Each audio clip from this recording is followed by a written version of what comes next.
Normal কোর্টে মামলা নিয়ে আমি শুনেছি অনেক ধরনের অসঙ্গতি হচ্ছে, মামলা নিয়ে ব্যবসা করছে কোনো স্বার্থান্বেষী মহল, বিচার কাজ শুরু হয়েছে।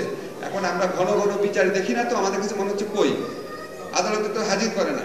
একটা এক্সাম্পল দেখাই তোমাদের। আমি যখন চিফ প্রসিকিউটর তাজুল সাহেবকে বললাম যে পুনরায় যে শুনানিটা হবে সেটা 1 মাস পরে কেন, উনি বললেন এটা তো 3-4 মাস পরে হওয়ার কথা, কারণ এটা ইনভেস্টিগেশন স্টেজে আছে। 1 মাস অনেক কম সময় স্যার। যখন চার্জশিট হয়ে যাবে, চার্জ গঠন হয়ে যাবে, তোমরা ঘন ঘন প্রতিদিনই টেলিভিশনে দেখবা যাদেরকে গ্রেফতার করা গেছে তাদের বিচার প্রক্রিয়াটা। তখন তোমাদের কাছে আরো দৃশ্যমান হবে, তখন তোমাদের মনে হবে যে কাজ হচ্ছে। কিন্তু এখন যেহেতু দৃশ্যমান না, এখন ভেবে নিও না যে কেউ বসে আছে। কালকেও মিটিং করেছি প্রসিকিউশন টিমের সাথে, তাদের কি হেল্প দরকার আমি বলেছি, যা দরকার আমাদের সরকারের পক্ষ থেকে দেওয়া হবে। বাবা এর বেশি আমাদের কিছু করার নাই। এবার সে নর্মাল কোর্টের ব্যাপার। নর্মাল কোর্টে মামলা নিয়ে আমি শুনেছি অনেক ধরনের অসঙ্গতি হচ্ছে, মামলা নিয়ে ব্যবসা করছে কোনো স্বার্থান্বেষী মহল, ভুল মামলা দিচ্ছে, প্রকৃত অভিযুক্তদের পাশাপাশি অনেক লোককে আসামি করে মামলাকে হালকা করার চেষ্টা করছে। এটা আমরা কিভাবে সলভ করব? আমি আজকে এসে আবার রিয়ালাইজেশন হলো, আমরা আইন মন্ত্রণালয়ের পক্ষ থেকে আমাদের যে লিগ্যাল এইড সেল আছে সেই সেলের কাছে বলে দিব, তোমাদের যে মামলাগুলো আছে, শহীদ পরিবারের যে মামলাগুলো আছে, তাদের মামলাগুলোর ব্যাপারে আইনগত সহায়তা দেওয়ার জন্য আলাদা একটা সেল করে দিব। একজন আমাকে বলেছেন যে আমরা যেই মামলা করার কথা, আমরা মামলা করার আগে অন্য লোক মামলা করে দিয়েছে, টাকা কামানোর জন্য, বাণিজ্য করার জন্য মামলা বাণিজ্য শুরু হয়েছে। মানবতা বিরোধী অপরাধ, হত্যার অপরাধ, এই হত্যার অপরাধের বিচারের দাবি, বিচারের প্রত্যাশা, এটাকে নিয়ে ব্যবসা শুরু হয়েছে আমাদের সমাজে। এদেরকেও আমরা চিহ্নিত করব, অবশ্যই তাদেরকে জবাবদিহিতার আওতায় আনতে হবে। প্রথমে আমাদের শুদ্ধভাবে মামলা করতে হবে। আমাদের আইন মন্ত্রণালয়ের পক্ষ থেকে যে লিগ্যাল এইড একটা সেল করে দিব, এটাও তোমাদেরকে আমি কথা দিচ্ছি 7 দিনের মধ্যে করে দিব, এবং আমরা অ্যানাউন্স করে দিব তোমাদের মামলার ব্যাপারে, শহীদ পরিবারের যে মামলার ব্যাপারে তোমরা যদি লিগ্যাল অ্যাডভাইস চাও আমরা ওখান থেকে অ্যাডভাইসটা করতে পারবো। আমাদের পক্ষ থেকে যা করার আমরা করব। আর নর্মাল কোর্টে মামলা এমনি অনেক স্লো হয়, তোমরা সবসময় জানো খুবই স্লো হয়। এখানে আমাদের এক্সপার্টাইজ করার স্কোপ কম, তারপর চেষ্টা করব। আর তোমাদের প্রোটেকশনের যে ব্যবস্থা, প্রোটেকশন দেয় হচ্ছে পুলিশ। এখন আমি একটু স্বরাষ্ট্র মন্ত্রণালয়ের পক্ষে একটু কথা বলি। তোমাদের কাছে মনে হবে আচ্ছা তাহলে পুলিশ কেন কাজ করছে না? তোমরা কি গত আমলে দেখেছো বলে কয়ে বলতো যে গোপালগঞ্জের ছেলেদেরকে রিক্রুট করা হবে, ছাত্রলীগের ছেলেকে রিক্রুট করা হবে। এখন পুলিশ বাহিনীর মধ্যে 10 জন যদি, 10 জনের মধ্যে 8 জন যদি তার হৃদয়ে যদি বাকশাল থাকে, 10 জনের মধ্যে 8 জন যদি ছাত্রলীগ, যুবলীগ, আওয়ামী লীগ পরিবারের হয় বা গোপালগঞ্জের হয়, সেই পুলিশ নিয়ে কাজ করা কি সোজা ব্যাপার?